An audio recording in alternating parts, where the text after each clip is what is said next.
Properties of elements এই চ্যাপ্টারের যে অংশটা বাকি ছিল এটা আজকে পড়াবো। তো ফার্স্ট ক্লাসে তোমাদের পিরিয়ডিক টেবিল মানে মেন্ডেলিভ পিরিয়ডিক টেবিলের আধুনিক সংস্করণ এবং দীর্ঘ পর্যায় সারণী এর বর্ণনা শেষ হয়েছে এবং সেকেন্ড পার্ট এই চ্যাপ্টারে periodicity in the properties of elements অর্থাৎ পর্যায় সারণীতে মৌলসমূহের যে পর্যায়বৃত্তি ধর্ম সেগুলো আজকে পড়াবো। ফার্স্ট যে atomic radii, second ionization potential, third electronegativity, fourth oxidizing reducing properties অর্থাৎ মৌলের পারমাণবিক ব্যাসার্ধ থেকে আমরা মৌলের আকার পেয়ে যাব এবং পর্যায় সারণীতে পর্যায় ও শ্রেণী বরাবর এদের কীরকম পরিবর্তন হয় সেগুলো আজকে ডিসকাস করব। আয়োনাইজেশন পোটেনশিয়াল, আয়োনাইজেশন আয়নীভবন বিভব বা আয়োনাইজেশন শক্তি, ইলেকট্রোনেগেটিভিটি অর্থাৎ তড়িৎ ঋণাত্মকতা, অক্সিডাইজিং রিডিউসিং প্রপার্টিজ মানে মৌলসমূহের জারণ বিজারণ ধর্ম। এবং এই চ্যাপ্টারের শেষে তোমাদের যে ক্লাস 10-এর ফার্স্ট ভিডিওতে দেখবে কেমিক্যাল বন্ডিং করেছিলাম, ওই কেমিক্যাল বন্ডিং এর প্রশ্ন বাকি ছিল, তাই ওই কেমিক্যাল বন্ডিং এবং এই চ্যাপ্টারে কিছু কোশ্চেন্স পিডিএফ আকারে ডেসক্রিপশনে দেওয়া থাকবে, এগুলো তোমরা অবশ্যই ফলো করো।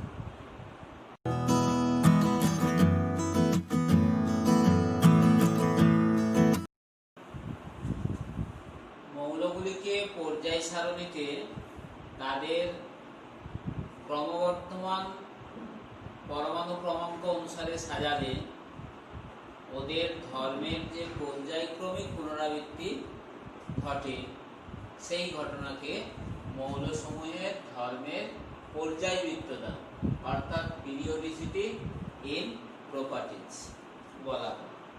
তো এখন তোমাদের চারটি পর্যায়বৃত্ততা অর্থাৎ পর্যায়বৃত্তি ধর্ম চারটি আছে। নাম্বার 1 পরমাণুর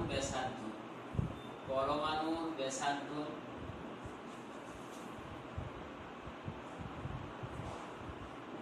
অ্যাটমিক রেডি,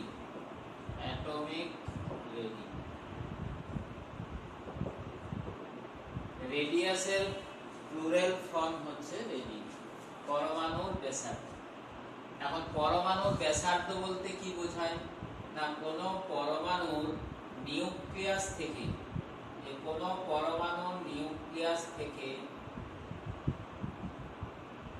ধরা যাক এটা একটা পরমাণু, তার কেন্দ্রে এই যে নিউক্লিয়াস, এই নিউক্লিয়াস থেকে বহিস্থ কক্ষের ইলেকট্রনের যে দূরত্ব, এই দূরত্বটাকে বলা হচ্ছে পরমাণুর ব্যাসার্ধ। এই দূরত্ব অর্থাৎ পরমাণুর নিউক্লিয়াস থেকে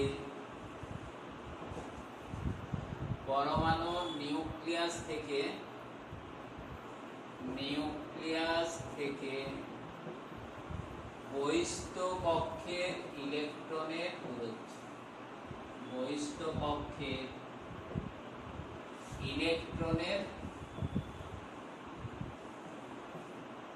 দূরত্বকে পরমাণুর ব্যাসার্ধ।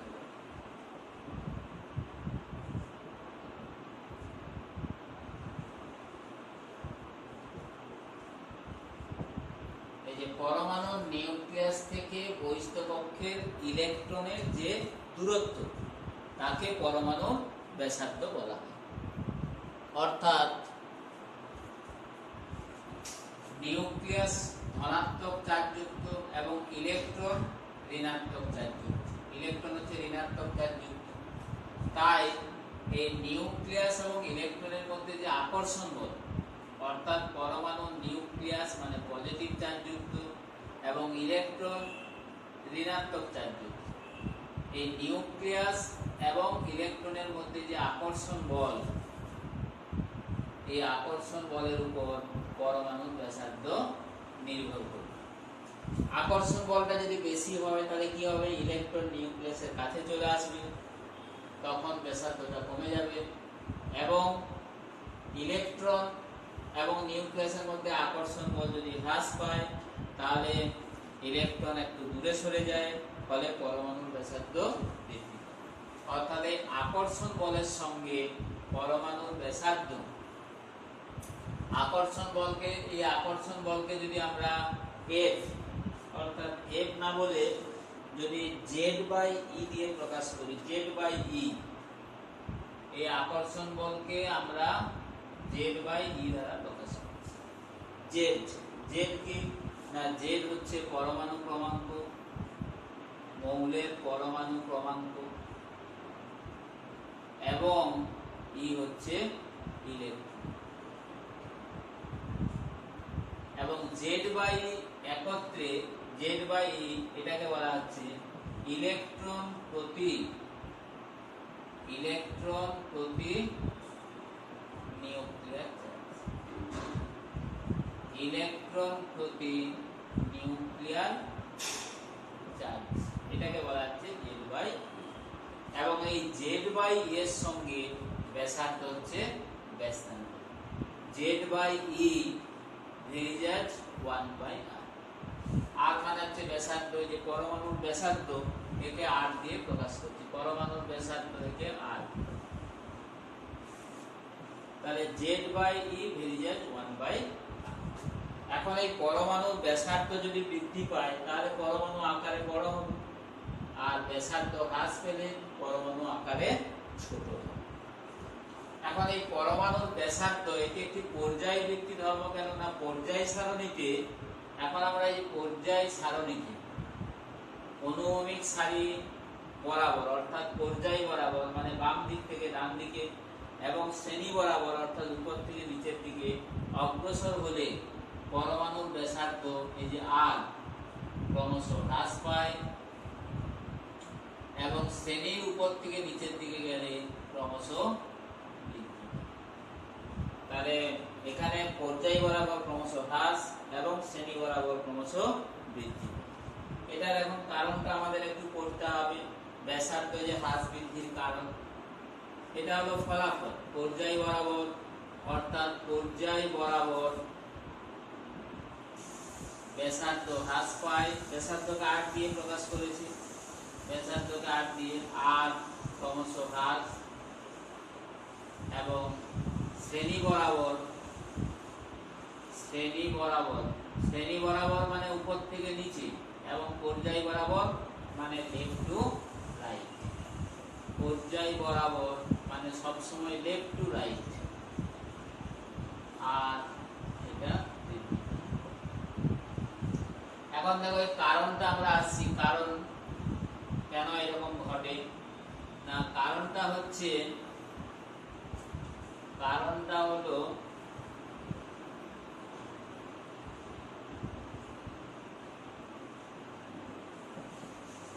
ধরা যাক দ্বিতীয় পর্যায়, এগুলো যদি ব্যাখ্যা করতে দেয় বা সাজাতে দেয় তাহলে সবসময় দেখবে দ্বিতীয় এবং তৃতীয় পর্যায়ে আসে, তাই এই দুটো পর্যায়কে আমি এই যে সাজিয়ে দিচ্ছি। দ্বিতীয় পর্যায়ে lithium, beryllium, boron, carbon, nitrogen, oxygen এবং ফ্লোরিন, এদের ক্ষেত্রে যত বাম দিক থেকে ডান দিকে যাব আমরা যে ব্যাসার্ধ ক্রমশ কমতে থাকবে। এবং এক্ষেত্রে তৃতীয় পর্যায়ে sodium greater than magnesium, aluminium, silicon, phosphorus, sulphur. এখন এই লিথিয়াম টু ফ্লোরিন এবং তৃতীয় পর্যায়ের ক্ষেত্রে সোডিয়াম টু ক্লোরিন ব্যাসার্ধ হ্রাস পাওয়ার কারণ হচ্ছে না পর্যায় বরাবর অগ্রসর হলে মৌলগুলোর পরমাণু ক্রমাঙ্ক এক একক করে বৃদ্ধি পায়, অর্থাৎ নিউক্লিয়াসে এই যে নিউক্লিয়াসের প্রোটন সংখ্যা একটি একটি করে বাড়তে থাকে, এবং একই মুখ্য স্তরে ইলেকট্রন সংখ্যাও বাড়তে থাকে। ফলস্বরূপ পরমাণু নিউক্লিয়াস এবং বহিস্থ ইলেকট্রনের মধ্যে আকর্ষণ বল মানে জেড বাই ই, অর্থাৎ এই যে ইলেকট্রন প্রতি নিউক্লিয়ার চার্জ, অর্থাৎ এতে নিউক্লিয়াস এবং একই মুখ্য স্তরে ইলেকট্রন সংখ্যার মধ্যে আকর্ষণ বলটা ক্রমশ বাড়তে থাকে। ব্যাসার্ধ ক্রমশ কমতে থাকে। তাহলে এটা গেল পর্যায় বরাবর ব্যাস। এটা আমরা আয়নের ক্ষেত্রে এটা অ্যাপ্লাই করব, যে বাই সুবিধা হবে এটা দিয়ে ব্যাখ্যা করলে। তাহলে পর্যায় বরাবর ব্যাখ্যাটা বোঝা গেল। পর্যায় বরাবর ব্যাখ্যাটা এই যে আমি দু এক কথাই বলে দিচ্ছি। পর্যায় বরাবর অগ্রসর হলে পরমাণু ক্রমাঙ্ক বৃদ্ধি পায়। পরমাণু ক্রমাঙ্ক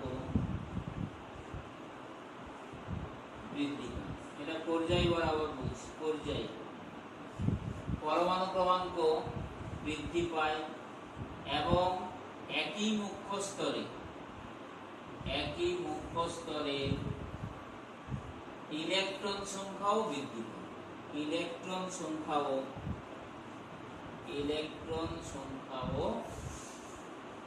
বৃদ্ধি পায়। অর্থাৎ প্রোটন এবং ইলেকট্রনের মধ্যে, প্রোটন পি এবং ইলেকট্রন ই, প্রোটন চার্জ পজিটিভ, ইলেকট্রনের চার্জ নেগেটিভ, এই আকর্ষণ বল বৃদ্ধি পায়।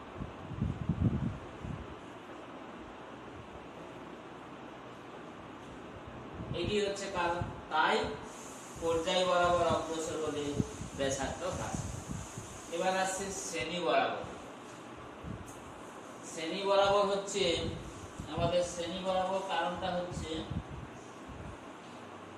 যে কোন শ্রেণীর উপর থেকে নিচের দিকে অগ্রসর হলে ব্যাসার্ধ ক্রমশ বৃদ্ধি পায়।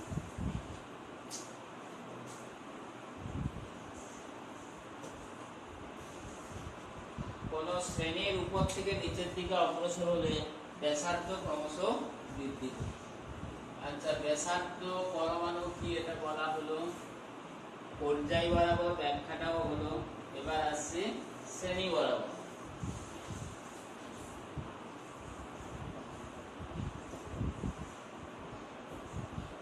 শ্রেণী বরাবর যে ধরা যাক একটা শ্রেণী, প্রথম শ্রেণী, 1 নম্বর দীর্ঘ পর্যায় শ্রেণীর 1 নম্বর শ্রেণী তে ক্ষার ধাতুগুলো আছে আমরা জানি, লিথিয়াম, সোডিয়াম, পটাশিয়াম, রুবিডিয়াম এবং সিজিয়াম।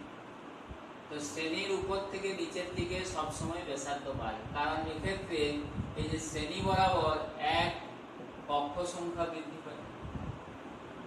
কক্ষ সংখ্যা বৃদ্ধি। শ্রেণীর ক্ষেত্রেও মৌলসমূহের পরমাণু ক্রমাঙ্ক বৃদ্ধি পায়, কিন্তু পরমাণু ক্রমাঙ্ক বৃদ্ধি পেলেও এক্ষেত্রে যে মানে পার্থক্য সূচক ইলেকট্রনগুলো নতুন কক্ষে যুক্ত হয়, তাই এক্ষেত্রে কক্ষ সংখ্যা বৃদ্ধি পায়। কক্ষ সংখ্যা বৃদ্ধি পাওয়ার অর্থ হচ্ছে নিউক্লিয়াস এবং বহিস্থ ইলেকট্রনের মধ্যে, নিউক্লিয়াস এবং বহিস্থ ইলেকট্রনের মধ্যে আকর্ষণ বল কি হ্রাস পাবে। আকর্ষণ বল হ্রাস পাবে, এই কারণে ব্যাসার্ধ বৃদ্ধি পায়। তাহলে শ্রেণী বরাবর ব্যাসার্ধ বৃদ্ধি পায় এবং পর্যায় বরাবর ব্যাসার্ধ হ্রাস পায়। কিন্তু পর্যায় বরাবর আমরা দেখছি দ্বিতীয় পর্যায়ের ক্ষেত্রে লিথিয়াম থেকে ফ্লোরিন, সোডিয়াম থেকে ক্লোরিন, এখানে কিন্তু যে নিষ্ক্রিয় মৌলটা বাদ দেওয়া আছে, এখানে নিয়ন আছে, এখানে আর্গন আছে। তো এখন নিষ্ক্রিয় মৌলের ক্ষেত্রে একটু বলে দিই, নিষ্ক্রিয় মৌলের ব্যাসার্ধ, নিষ্ক্রিয় মৌলের ব্যাসার্ধ সব সময় সাধারণ মৌলগুলোর থেকে বেশি। কারণ এই মৌলগুলোর ক্ষেত্রে আমরা যে দ্বিতীয় পর্যায়ে বা তৃতীয় পর্যায়ের ক্ষেত্রে যে আদর্শ মৌলগুলো আছে, এগুলোকে আদর্শ মৌল বলা হয়। এদের ক্ষেত্রে সমযোজী ব্যাসার্ধ গণনা করা হয়। আর নিষ্ক্রিয় মৌলের ক্ষেত্রে ভ্যান ডার ওয়াল ব্যাসার্ধ, ভ্যান ডার ওয়ালস ব্যাসার্ধ গণনা করা হয়।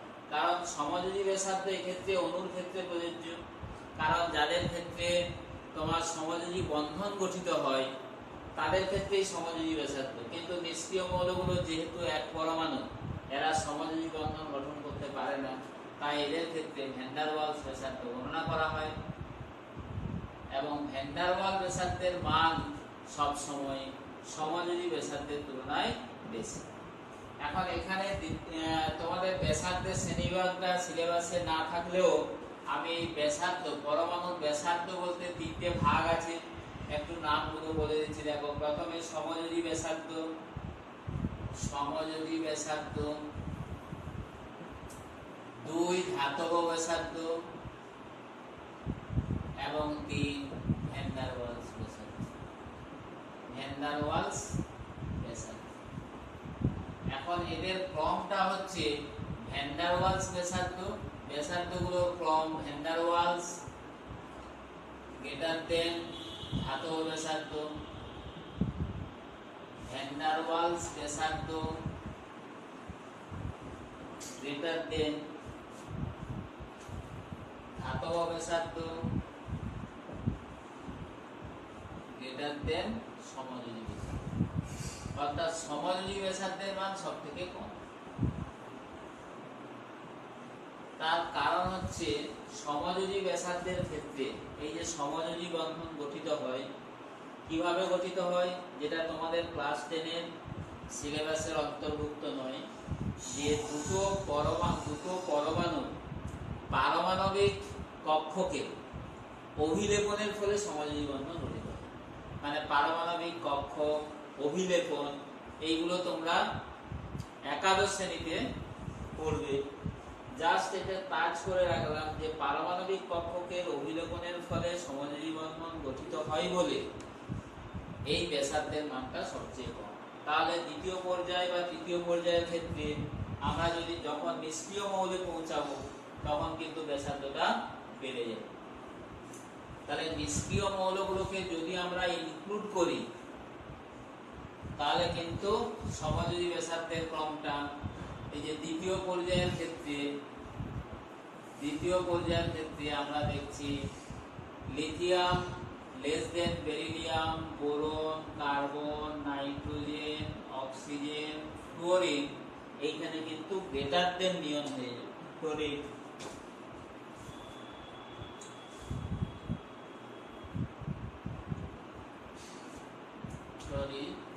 Lithium greater than beryllium, greater than carbon, nitrogen, oxygen, fluorine, এইখানে কিন্তু লেস দেন হয়ে যাবে। লেস দেন নিয়ন মানে এইখানে গিয়ে ব্যাসার্ধটা বেড়ে যাবে। অনুরূপে তৃতীয় পর্যায়ের ক্ষেত্রে sodium greater than magnesium, greater than aluminium, greater than silicon, greater than phosphorus, chlorine, এইখানে গিয়ে লেস দেন আর্গন। অর্থাৎ নিষ্ক্রিয় মৌলগুলোর ক্ষেত্রে যেহেতু ভ্যান ডার ওয়াল ব্যাসার্ধ গণনা করা হয় সেই জন্য এদের মানটা বেশি। এখন আয়নীয় ব্যাসার্ধ, আয়নীয় ব্যাসার্ধের ক্ষেত্রে একটু টাচ করে নিই। পরমাণু ব্যাসার্ধ থেকেই আমাদের আয়নীয় ব্যাসার্ধটা হবে। দু একটা প্রশ্নের জন্য আয়নীয় ব্যাসার্ধ হচ্ছে আয়নীয় ব্যাসার্ধ।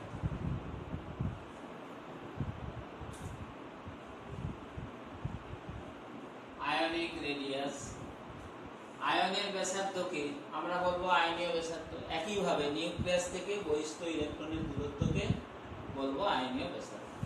আয়নীয় ব্যাসার্ধের ক্ষেত্রে আমরা এইটা বলবো, এই যে Z/E, একটু আগে যে লিখলাম Z/E ভেরিয়েন্স 1/r। Z/E বললাম ইলেকট্রন প্রতি নিউক্লিয়াসের আকর্ষণ বল, আর হলো ব্যাসার্ধ। এই ক্ষেত্রে R ইকুয়াল টু আয়নের ব্যাসার্ধ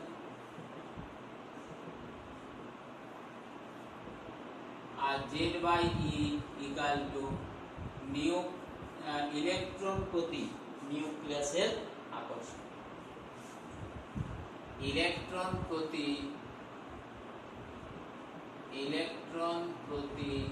নিউক্লিয়াসের আকর্ষণ।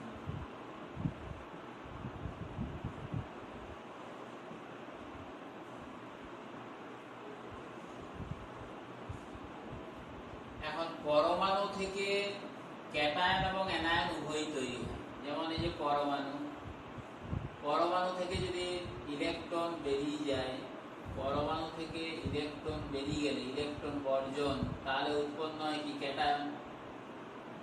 এবং পরমাণুর বহিস্থ কক্ষে যদি ইলেকট্রন যুক্ত হয় অর্থাৎ ইলেকট্রন গ্রহণ ঘটে তাহলে অ্যানায়ন উৎপন্ন হয়। এই অ্যানায়ন এবং ক্যাটায়ন এদেরকে একত্রে বলা হচ্ছে আয়ন। অ্যানায়ন এবং ক্যাটায়নকে একত্রে বলা হয় আয়ন।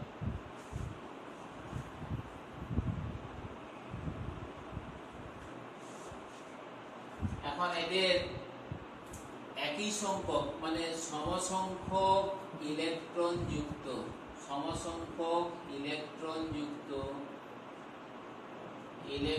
যুক্ত পরমাণু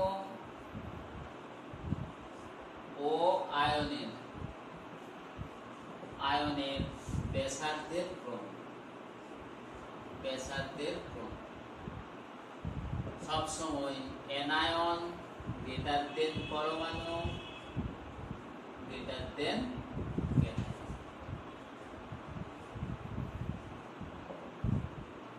তাহলে এগুলো যদি সাজাতে দেয় কতগুলো সমসংখ্যক ইলেকট্রন যুক্ত পরমাণু ও আয়ন, এদেরকে আবার বলা হয় আইসো ইলেকট্রনিক স্পেসিস।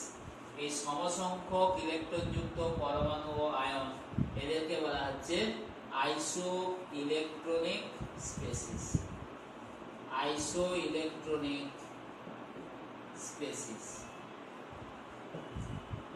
এদের ক্ষেত্রে ব্যাসার্ধের ক্রমটা হচ্ছে, যেমন তোমার কতগুলো দিয়ে দিল যে Mg2 plus F minus Al3 plus neon O2 minus, এরকম দিয়ে দিল। এগুলো সব আইসো ইলেকট্রনিক স্পেসিস। কেন না প্রত্যেকটির আমাদের দুটো করে এই 10টা করে ইলেকট্রন আছে। Mg2 প্লাস F মাইনাস এরা হচ্ছে 10টি ইলেকট্রন। তাহলে 10টি ইলেকট্রন যুক্ত, এবং এদের ক্ষেত্রে আমরা কি বললাম, অ্যানায়নের ব্যাসার্ধ বেশি এবং অ্যানায়নের মধ্যে যার চার্জ বেশি তার ব্যাসার্ধটা বেশি। তাহলে এদের ব্যাসার্ধের ক্রম হচ্ছে O2 minus greater than M minus, তারপরে ঢুকে যাবে পরমাণু নিয়ন, তারপর ক্যাটায়নগুলোর মধ্যে যার চার্জ যত বেশি হবে তার ব্যাসার্ধ তত কমে যাবে, Mg2 প্লাস এবং শেষে হবে Al3 প্লাস। এটি হচ্ছে ব্যাসার্ধের।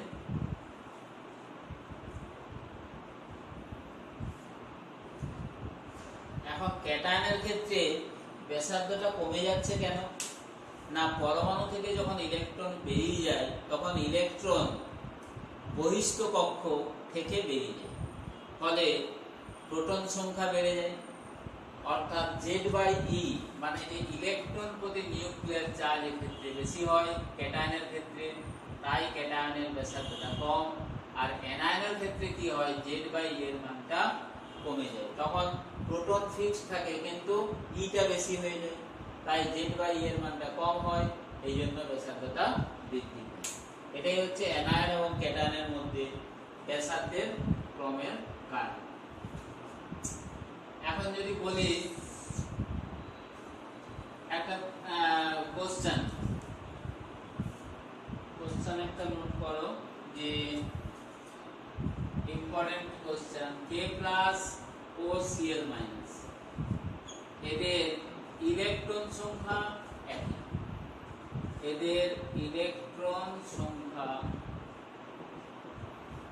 একই, কিন্তু ব্যাসার্ধ ভিন্ন,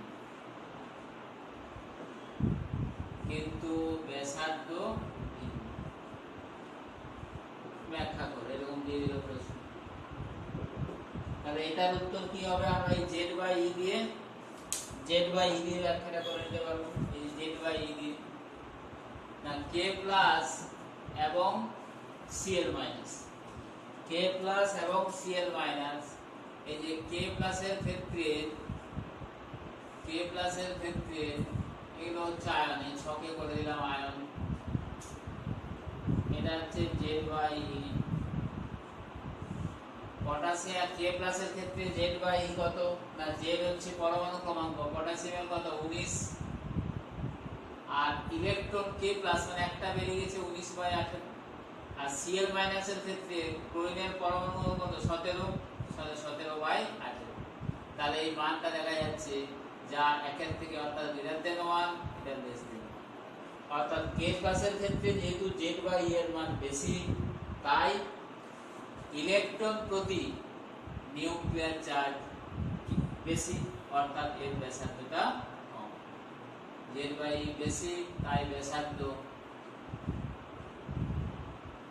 কম, এর হচ্ছে বেশি। এই যে ব্যাখ্যা হয়ে গেল।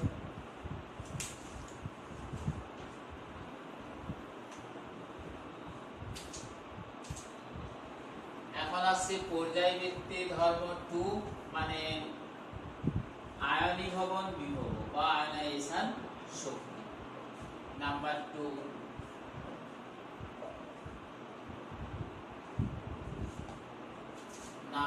2, আয়নীভবন বিভব, মানে আয়নাইজেশন পোটেনশিয়াল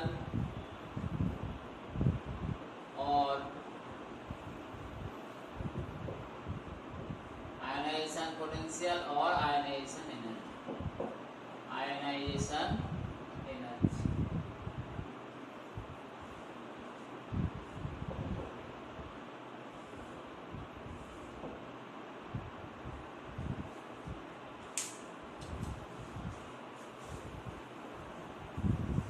আচ্ছা, এর আগে তোমাদের যেটা এই যে পরমাণুর ব্যাসার্ধটা পড়ালাম, পরমাণুর ব্যাসার্ধ ব্যাখ্যাটা করে দেওয়া হলো পর্যায় বরাবর এবং শ্রেণী বরাবর ব্যাসার্ধের পরিবর্তন কিভাবে ঘটে। তো এটি একটি লেখচিত্রের আকারে তোমার এই যে দিয়ে দেওয়া হচ্ছে লেখচিত্র, তোমরা একটু ফলো করবে যে পর্যায় বরাবর ক্রমে শ্রেণী বরাবর বাড়ে। হ্যাঁ, আচ্ছা, পরমাণুর ব্যাসার্ধের এই লেখচিত্রটা তোমরা এখান থেকে এই চিত্রে পেয়ে যাবে। এই যে পরমাণু ক্রমাঙ্ককে এক্স অক্ষ বরাবর এবং পরমাণুর ব্যাসার্ধকে ওয়াই অক্ষ বরাবর প্লট করে লেখচিত্রটা এখান থেকে পেয়ে যাবে। এবার দ্বিতীয় তোমার পর্যায়বৃত্তি ধর্ম হলো আয়নাইজেশন শক্তি। আয়নাইজেশন শক্তি বা আয়নীভবন বিভব। আয়নীভবন বিভব, আয়নাইজেশন পোটেনশিয়াল और আয়নাইজেশন এনার্জি। কোন পরমাণুর সর্বনিম্ন শক্তি স্তরে অবস্থিত কোন মৌলের একটি বিচ্ছিন্ন পরমাণু গ্যাসীয় অবস্থায় থাকাকালীন তার সর্ববহিস্থ কক্ষ থেকে একটি ইলেকট্রনকে অপসারিত করতে যে ন্যূনতম শক্তির প্রয়োজন তাকে ওই পরমাণুর আয়নীভবন বিভব বা আয়নাইজেশন শক্তি বলে। অর্থাৎ পরমাণুতে সংজ্ঞা, এর সংজ্ঞা পড়ে নিতে হবে এবং সংজ্ঞার পরে সঙ্গে বিক্রিয়ার আকারে দেখিয়ে দাও যে সংজ্ঞার পরে লেখো, অর্থাৎ এম একটি গ্যাসীয় মৌলের পরমাণু যেটি বিচ্ছিন্ন অবস্থায় আছে, এর সর্ববহিস্থ কক্ষ থেকে একটি ইলেকট্রনকে অপসারিত করলে পরমাণুটি একক ধনাত্মক চার্জযুক্ত ক্যাটায়নে পরিণত হবে এবং যে এর জন্য যে শক্তির প্রয়োজন, অর্থাৎ পরমাণুর গ্যাসীয় বিচ্ছিন্ন অবস্থায় এই যে একটি ইলেকট্রনকে অপসারিত করতে যে ন্যূনতম শক্তির প্রয়োজন তাকে মৌলটির আয়নাইজেশন শক্তি বলে। একে ধরো I1 দিয়ে আমরা প্রকাশ করছি, I1 বা IE দিয়ে প্রকাশ করছি, IE। এখন প্রথম আয়নাইজেশন শক্তিটা হচ্ছে, এই আয়নাইজেশন শক্তিটা হচ্ছে প্রথম আয়নাইজেশন শক্তি। অনুরূপে N+ থেকে যদি দ্বিতীয় ইলেকট্রন অপসারিত করা হয় তাহলে দ্বিতীয় আয়নাইজেশন শক্তি, 2+ থেকে আবার একটি ইলেকট্রনকে অপসারিত করলে সেটা হবে তৃতীয় আয়নাইজেশন শক্তি, ইত্যাদি। এইভাবে আমরা পেয়ে যাব। তাহলে এই সংজ্ঞাটা পড়বে, অর্থাৎ করে এটা। এখন এটা পর্যায়বৃত্তি ধর্ম না পর্যায় সারণীতে ঠিক একইভাবে, পর্যায় সারণীতে একইভাবে আমরা এই যে পর্যায় বরাবর, এটা শ্রেণী বরাবর যদি আয়নাইজেশন শক্তি ব্যাখ্যা করি, পর্যায় বরাবর দেখা যায় সাধারণভাবে এই যে আয়নাইজেশন শক্তি বাড়ে। অর্থাৎ পর্যায় সারণীতে পর্যায় বরাবর মানে বাম থেকে ডান দিকে অগ্রসর হবে আয়নাইজেশন শক্তি ক্রমশ বাড়ে এবং শ্রেণীর উপর থেকে নিচের দিকে ক্রমশ কমতে থাকে, হ্রাস পেতে থাকে। কিন্তু ক্রমশ পর্যায় বরাবর বৃদ্ধি পেলেও কয়েকটি ক্ষেত্রে এর সামান্য ব্যতিক্রম লক্ষ্য করা যায়। যেমন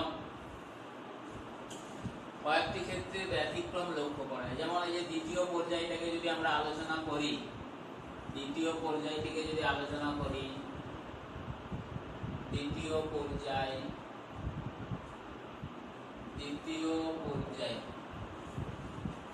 যেমন লিথিয়াম, সোডিয়াম,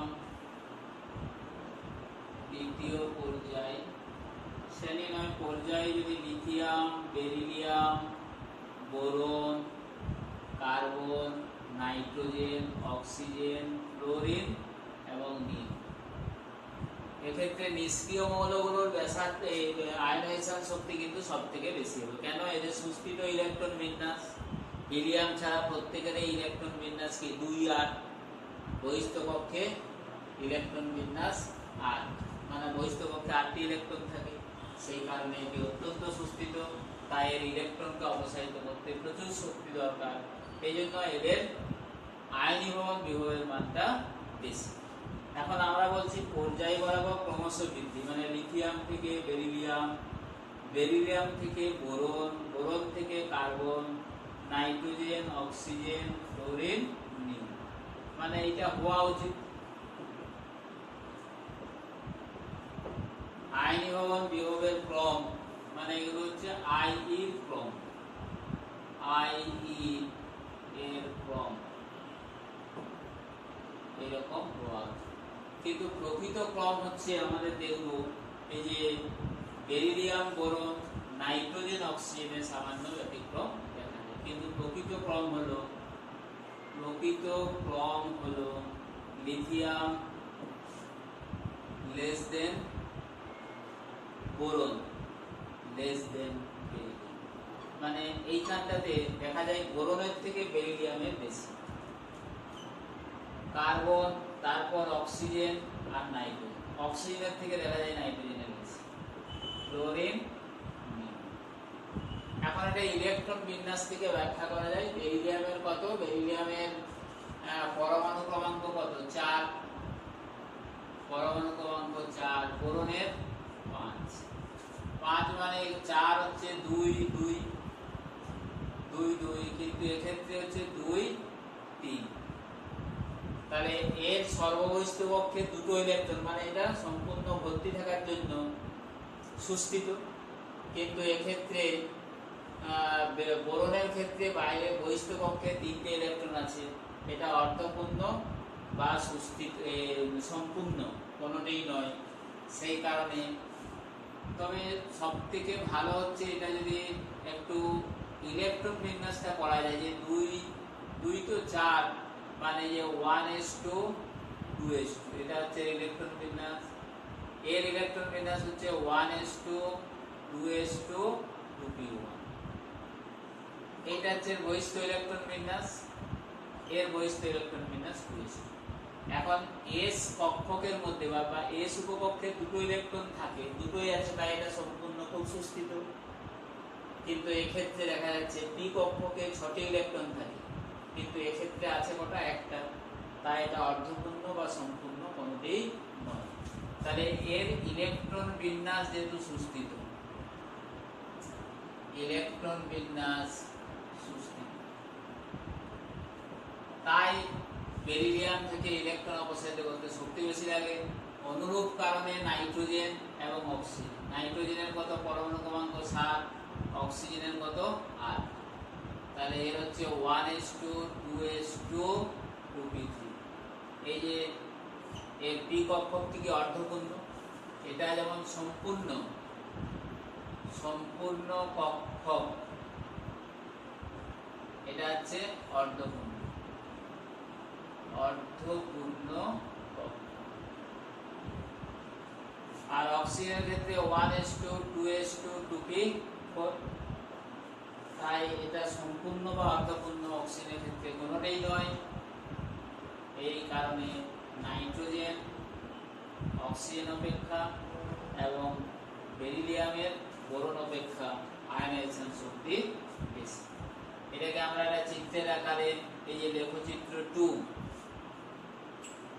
লেখচিত্র 2 তে আমরা পেয়ে যাব। লেখচিত্র 2 এখানে যে লেখচিত্রটা পেয়ে যাবে,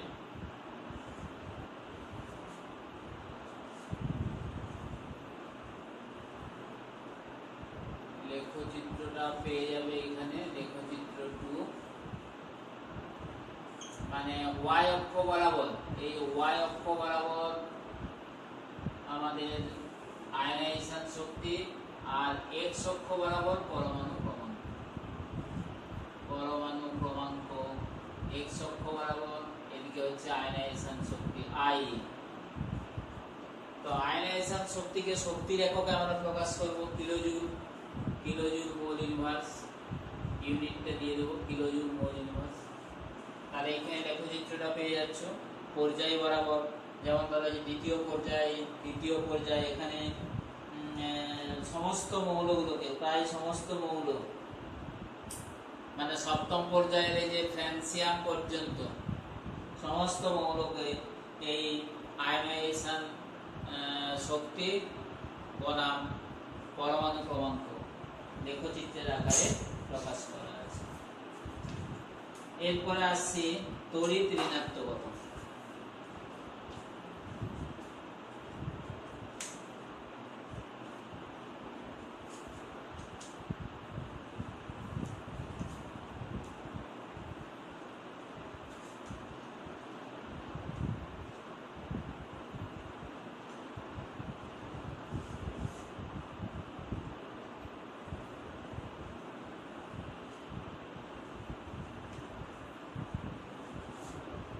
তড়িৎ ঋণাত্মকতা 3, তড়িৎ ঋণাত্মকতা।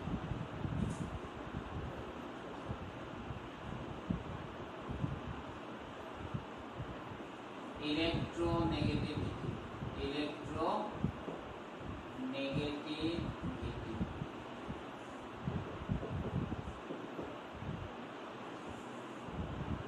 তড়িৎ ঋণাত্মকতা কিন্তু আয়নাইজেশন শক্তির মতো পরমাণুর বিচ্ছিন্ন ধর্ম নয়। এটা হচ্ছে কোনো একটি অণুর মধ্যে সমযোজী বন্ধনে আবদ্ধ থাকা অবস্থায় কোনো পরমাণু ওই বন্ধন সৃষ্টিকারী ইলেকট্রন জোড়কে আকর্ষণ করার ক্ষমতা বোঝায়। তাহলে তড়িৎ ঋণাত্মকতার সংজ্ঞাটা পড়তে হবে ভালো করে, এবং এর ব্যাখ্যা হচ্ছে যে ধরা যাক HCl একটি অণু, HCl একটি অণু, এবং তোমাদের যেহেতু বন্ধন করানো হয়ে গেছে, এই জন্য বন্ধনটা আমি আগে করেছি রাসায়নিক বন্ধন, তাতে HCl কে একটি সমযোজী অণু, H এবং Cl এর মধ্যে এরকম একটি সমযোজী বন্ধন আছে। তো এই সমযোজী বন্ধনে মানে হচ্ছে কি দুটো ইলেকট্রন আছে, কারণ একটি ইলেকট্রন জোড় থেকে এরকম সমযোজী বন্ধন গঠিত। তাহলে HCl একটি অণু, এরা একটি সমযোজী বন্ধনে আবদ্ধ আছে। তো এই বন্ধন সৃষ্টিকারী ইলেকট্রন জোড়টিকে কোনো একটি পরমাণু হয় H অথবা Cl এর নিজের দিকে আকর্ষণ করার ক্ষমতাকে মৌলটির তড়িৎ ঋণাত্মকতা বলে। তো এক্ষেত্রে হাইড্রোজেনের থেকে ক্লোরিনের যেহেতু ইলেকট্রন আকর্ষণ ক্ষমতা বেশি, তাই এখানে ইলেকট্রন জোড়টি দুটি পরমাণুর মাঝামাঝি না থেকে ক্লোরিনের দিকে কিছুটা ঝুঁকে থাকে। তাহলে এক্ষেত্রে আমরা বলবো H সমযোজী বন্ধনটা যেমন ছিল থাকবে, H বন্ধন Cl। এক্ষেত্রে ইলেকট্রন জোড়টা যেহেতু ক্লোরিনের দিকে ঝুঁকে থাকছে, তাই এটি আংশিক ঋণাত্মক ডেল্টা মাইনাস এবং এটা হচ্ছে আংশিক ধনাত্মক ডেল্টা প্লাস, এইভাবে প্রকাশ করা। এবং সেক্ষেত্রে একটা সমযোজী বন্ধনে যদি এরকম ইলেকট্রন জোড় মাঝামাঝি না থেকে কোনো একটি পরমাণুর দিকে ঝুঁকে থাকে, তাহলে সেটা হবে আংশিক নেগেটিভ এবং অপর প্রান্তটি হবে আংশিক পজিটিভ। এরকম বন্ধনকে বলা হচ্ছে পোলার বন্ধন। পোলার বন্ধন, পোলার বন্ধন বা ধ্রুবীয় বন্ধন, ধ্রুবীয় বন্ধন।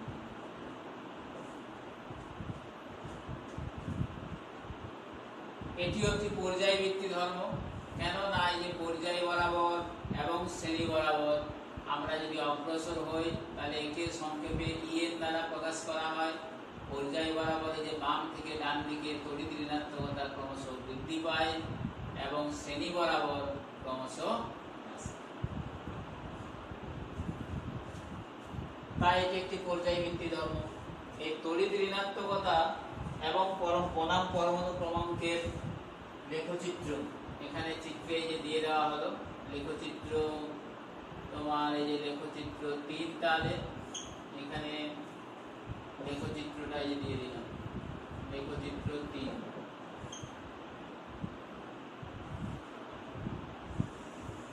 এখানে লেখচিত্রটা থাকলো। এই x অক্ষ বরাবর পরমাণু ক্রমাঙ্ক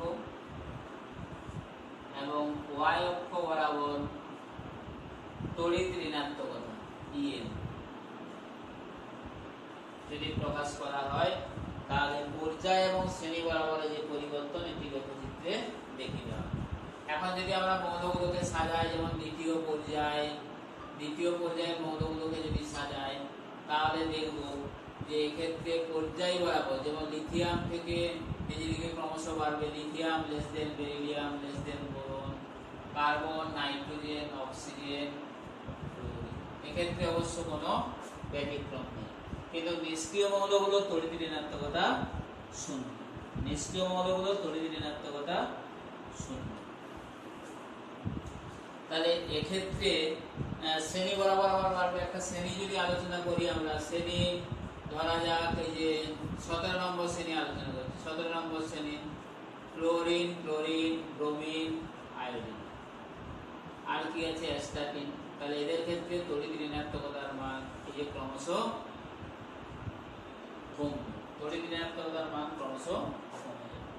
তো এখন কয়েকটা মৌলের ক্ষেত্রে পর্যায় বরাবর শ্রেণী বরাবর তড়িৎ ঋণাত্মকতা বলে দেওয়া হলো এবং কয়েকটি মৌলের ক্ষেত্রে তড়িৎ ঋণাত্মকতার মান এই যে মুখস্থ রেখে দিলে ভালো হয়।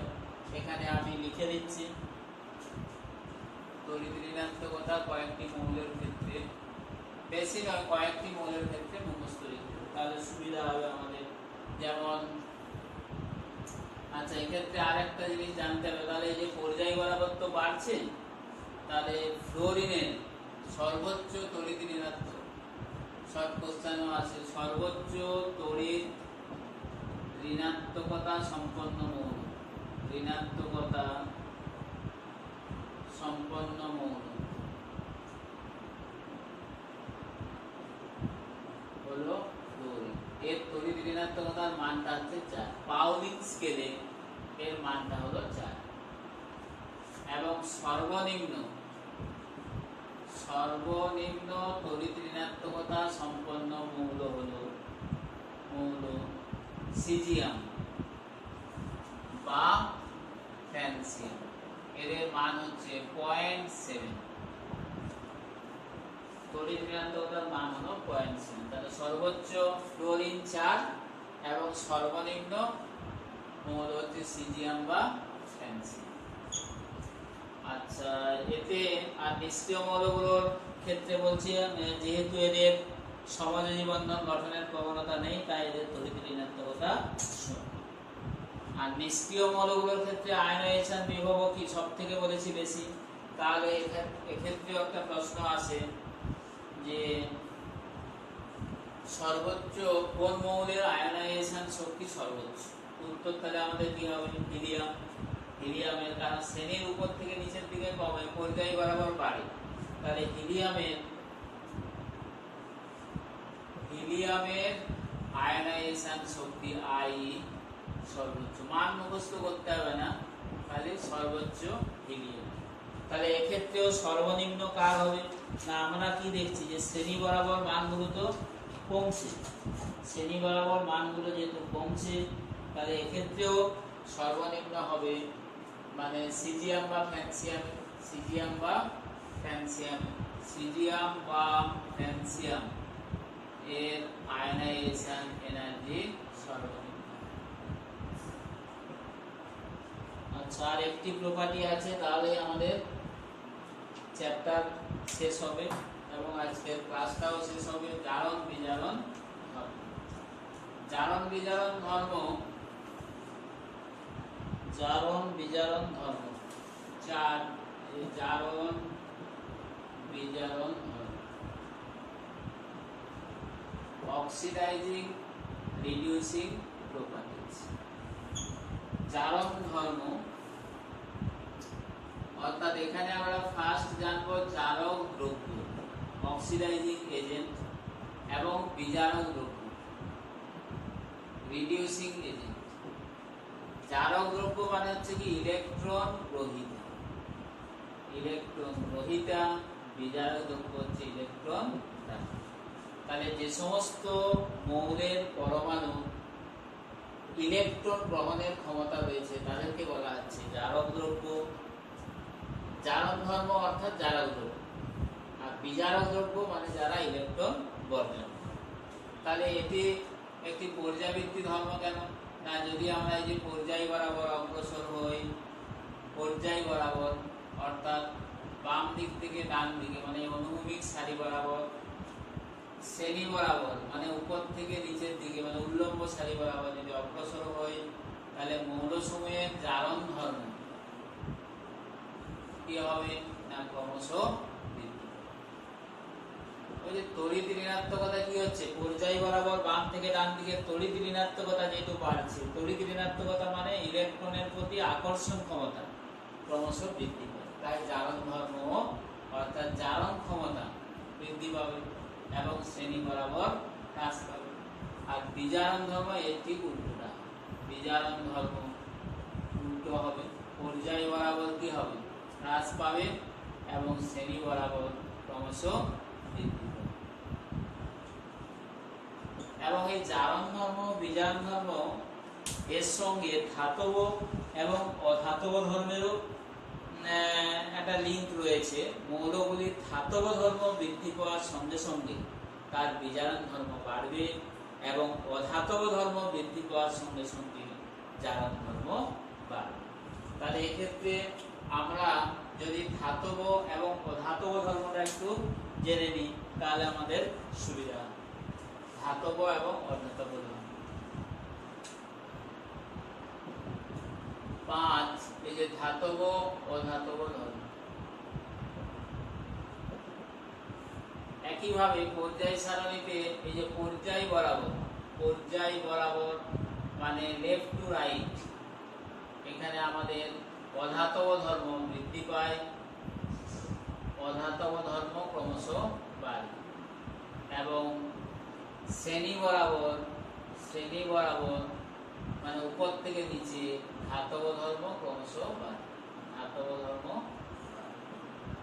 এবার ধাতব ধর্ম আর অধাতব ধর্ম জিনিসটা কি না, ধাতব ধর্ম বলতে ধাতব ধর্ম এর অর্থ হচ্ছে ইলেকট্রন বর্জন করে ক্যাটায়ন গঠনের প্রবণতা, এটা হলো ধাতব ধর্ম। অনুরূপে অধাতব ধর্ম কি হবে না, ইলেকট্রন গ্রহণ করে অ্যানায়ন গঠনের প্রবণতা। তাহলে এইভাবে পর্যায় বরাবর অধাতব ধর্ম বাড়ে মানে কি, তাহলে জারণ ধর্ম বৃদ্ধি পাবে। শ্রেণী বরাবর ধাতব ধর্ম বাড়বে, তার মানে এই বিজারণ ধর্ম বৃদ্ধি পাবে। তাহলে এই যে পর্যায়বৃত্তি ধর্ম তোমাদের এগুলো এখন এই যে শেষ করলাম। তাহলে এই চ্যাপ্টারের প্রশ্নগুলো এবং এর ফার্স্ট ভিডিও, তোমাদের ক্লাসের যে ফার্স্ট ভিডিওতে করেছিলাম রাসায়নিক বন্ধন, এই রাসায়নিক বন্ধন এবং পর্যায় সারণীর কিছু কোশ্চেন, বিভিন্ন টাইপের MCQ, very short questions, short answer type এবং লং অ্যান্সার টাইপ, এই কোশ্চেনগুলো পিডিএফ আকারে ডেসক্রিপশনে থাকবে, তার লিঙ্কও দেওয়া থাকবে। এগুলো চ্যাপ্টারগুলো ভালো করে পড়ে তোমরা এই কোশ্চেনগুলো প্র্যাকটিস